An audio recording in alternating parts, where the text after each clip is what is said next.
America की संसद यानी कि कांग्रेस में एक रेजोल्यूशन आया। रेजोल्यूशन में यह बोला गया कि 1971 में जो बंगाली हिंदू मैसेकर हुआ था बांग्लादेश में, यानी कि उस जमाने के ईस्ट पाकिस्तान में, उसे जेनोसाइड माना जाए। अच्छा, ये रेजोल्यूशन एक बड़े अजीब टाइम पे है। हालांकि डेमोक्रेट कांग्रेसमैन हैं, उन्होंने दिया है, उनका नाम ग्रेग लैंसमैन है, ओहायो के।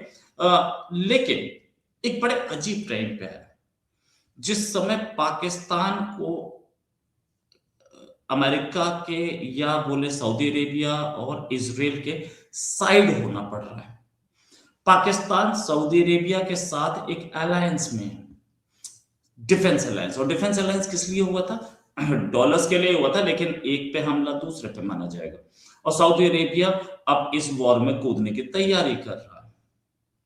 और बूट्स ऑन ग्राउंड यानी कि हमला जमीनी हो सकता है, ऐसे टाइम पे ये रेजोल्यूशन आ रहा है। अगर ये रेजोल्यूशन पास हुआ, देखिए ये रेजोल्यूशन पास हुआ तो कोई बहुत बड़ी चीज नहीं होने वाली, ये बात सही है। लेकिन प्रेशर पाकिस्तान पे बहुत गंदा बन जाएगा कि आप जेनोसाइड कर चुके हैं। जैसे जैसे जेनोसाइड वालों के साथ होता है वो हो जाएगा। अमेरिका बहुत ज्यादा उनसे डीलिंग नहीं रखेगी। उनके ऊपर एक स्टिग्मा लग जाएगा। पीस की कोई भी फोरम होगा उसमें पाकिस्तान को लाने से डरा जाएगा। हालांकि ऐसे रेजोल्यूशंस पास बहुत कम होते हैं। ये house committee of foreign affairs पे जाएगा और जनरली वहीं पे खत्म हो जाता है। कांग्रेस तक बहुत मुश्किल पहुंच पाता है, और पहुंच भी गया तो उसके बाद भी कोई लीगल बाइंडिंग नहीं होती, बदनामी जरूर होती है। और ये कि ये 50 साल से ज्यादा हो गए, मतलब 55 साल बाद अमेरिका को याद क्यों आ रहा है? ये डेमोक्रेट ने किया है। एक डेमोक्रेट जो कांग्रेसमैन है वो लेके आए हैं। प्रेसिडेंट जो है वो रिपब्लिकन के हैं। गेम क्या होता है? और ये गेम हो भी रहा है तो एक ऐसे टाइम पे क्यों हो रहा है जब अमेरिका को पाकिस्तान की बहुत जरूरत है? अगर इससे कल खबरें आई थी ऐसी कि पाकिस्तान की तरफ से कुछ हमले ईस्टर्न ईरान पे किए गए। हालांकि ईरान ने कभी उसकी कंफर्मेशन नहीं की, पाकिस्तान ने नहीं की, अमेरिका ने नहीं की, लेकिन खबरें आई थी। एक ऐसे टाइम पे जब यहां से ईस्टर्न ईरान से सेना अंदर घुसने की सिचुएशन में, मतलब आगे ये लोग तैयारी कर रहे हैं कि बूट्स ऑन ग्राउंड हो गए तो हम यहां से सेना घुसाएंगे। पाकिस्तान रिलक्टेंट है। पाकिस्तान ने अफगानिस्तान वाले बॉर्डर को एकदम हीटअप कर दिया, वहां पे एयर अटैक मारे, और एयर अटैक के बाद अफगानिस्तान की तरफ से कुछ हमले आए।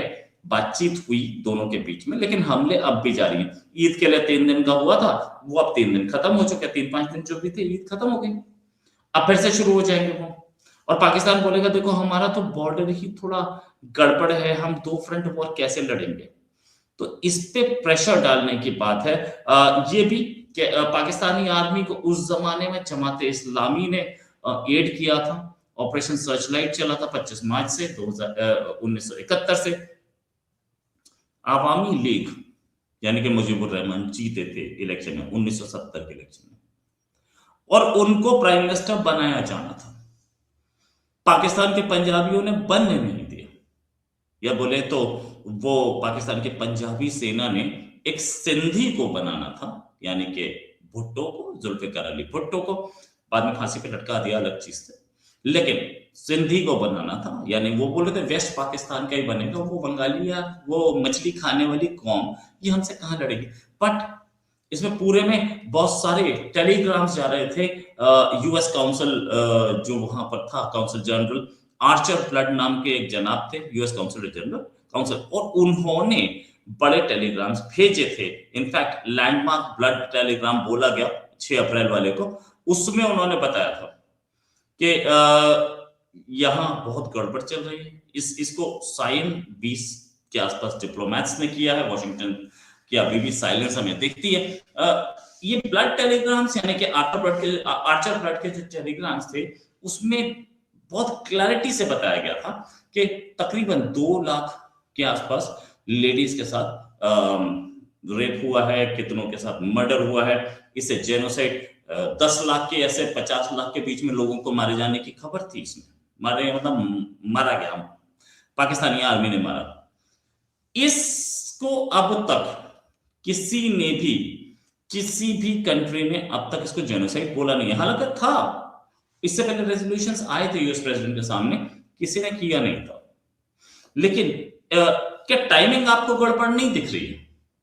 ये टाइमिंग इसीलिए गड़बड़ है क्योंकि इस टाइम पे अगर ये रेजोल्यूशन आया तो अमेरिका की सबसे ज्यादा जरूरत है पाकिस्तान को डॉलर्स। और इस पूरे, ये पूरा का पूरा अगर पाकिस्तान से ही शुरू हो तो वहां इजिप्ट तक पूरा का पूरा इलाका वॉर में है। और ऐसे में सबसे बड़ी पावर जो है पाकिस्तान, न्यूक्लियर अम्ब्रेला उसके हाथ में है।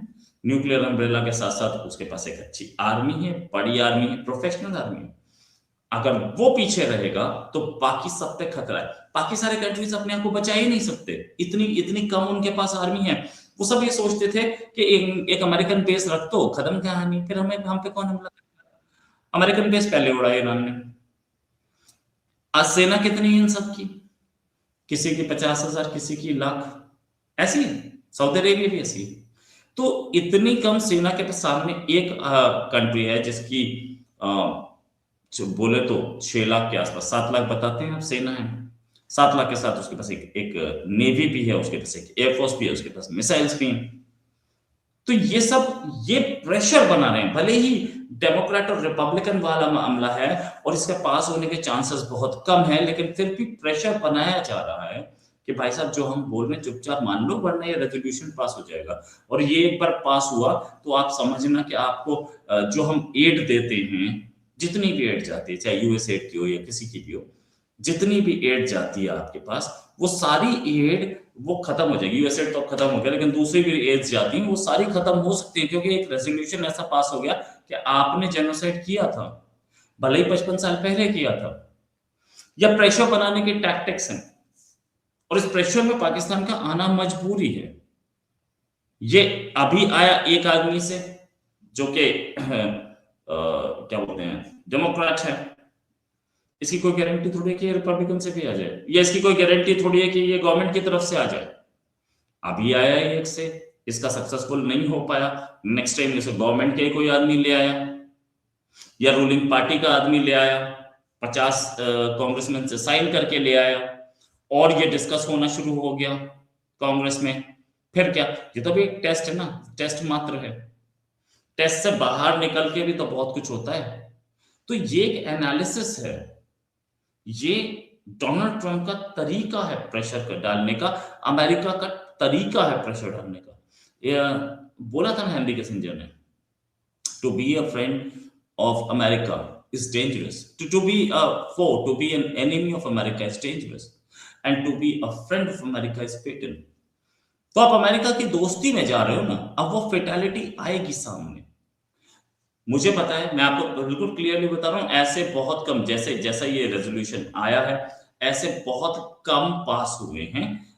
वैसे तो ये house committee of foreign affairs के पास पहुंचा है, और इसके साथ कोई बायपार्टिसन को स्पॉन्सरशिप नहीं है। तो को स्पॉन्सरशिप नहीं होती तो ऐसे रेजोल्यूशन जनरली गिर ही जाते हैं। लेकिन ये रेजोल्यूशंस आते क्यों हैं? ये धमकी देने आते हैं कि आगे ये को स्पॉन्सरशिप के साथ आ सकता है और हम ला सकते हैं। You know American white man, वो व्हाइट मैन जानता है कि मुझे चलाना कैसे अपने कंट्री को और किसके थ्रू चलाना है। सारे गेम खेले जाते हैं वहां। White house is the hub of biggest politics in the world, और वहां पर नेतन्याहू अपनी पॉलिटिक्स खेल के जाते हैं, दूसरे कंट्रीज के प्रेसिडेंट्स, प्राइम मिनिस्टर्स अपनी पॉलिटिक्स खेल के जाते हैं। वहां हब होता है। यू नो किसी जमाने में एक राजा हुआ करते थे और बहुत सारे सूबेदार हुआ करते थे, सब अपनी अपनी पॉलिटिक्स आकर के वहां खेलते थे। कुछ वैसा मसाला है वहां पर, तो वहां पे लाया गया है।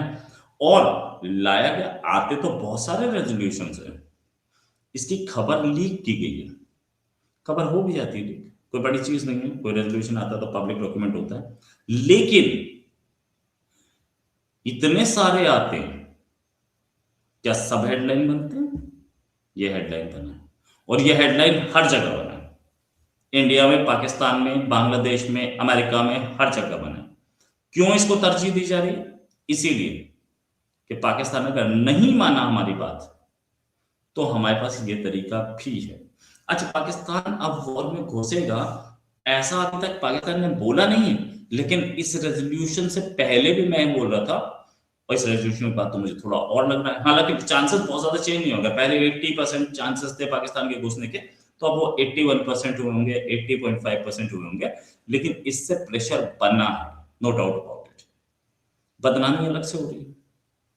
तो ऐसे सूरत हाल में, क्योंकि ये रेजोल्यूशन आज तक क्यों उसे जेनोसाइड नहीं बोला गया, इसको भी आपको समझना बहुत जरूरी है। 71 में हुआ था, 71 में पाकिस्तान के साथ अमेरिका था, उसके बाद कंटिन्यूअसली पाकिस्तान के साथ अमेरिका रहा।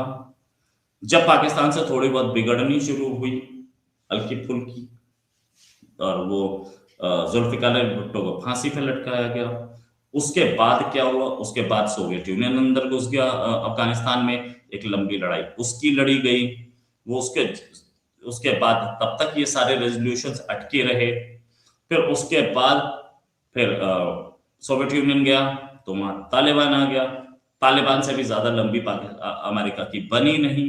तो पाकिस्तान की कॉन्स्टेंटली जरूरत बनी रही, इसलिए पाकिस्तान को कहीं पे भी जिसे बोलते हैं आर्म ट्विस्टिंग नहीं हो पाई, ना अमेरिका कर पाया। अब क्योंकि तालिबान काबिज है, तालिबान 2.0 काबिज है अफगानिस्तान पे, तो अब डायरेक्ट लिंक है अमेरिका से, अमेरिका के ही कंधों पे चढ़ के बैठा है, अमेरिका के ही हथियार लेके बैठा है, तो बहुत मुश्किल नहीं है तो अफगानिस्तान को कंट्रोल करना। तो अब ये चाहते हैं कि अब हमारे पास मौका है और जरूरत भी है, ये अपनी सेना लेकर के अंदर घुसे और कोशिश करे कि, क्योंकि एक तरह से आप स्क्वीज करेंगे ना, अगर आप सिर्फ ईरान को इराक की साइड से या वेस्टर्न साइड से ही स्क्वीज करेंगे तो इतना इंपैक्ट नहीं पड़ेगा। दो तरफ से आप हमला करेंगे तो जल्दी घुटने टेकेगा ईरान। ये सोच करके ये गेम खेला जा रहा है। तो इस पे आगे अभी क्या होगा हमें पता नहीं है, लेकिन हाँ हो सकता है कि मैटर बहुत सीरियस हो जाए और पाकिस्तान को घुसने के चांसेस इस वॉर में बढ़ते दिख रहे हैं, चाहे वो कितना ही अफगानिस्तान से दुश्मनी दिखा रहे। एक और टॉपिक के साथ हाजिर होंगे, अभी के लिए नमस्कार, धन्यवाद, जय हिंद।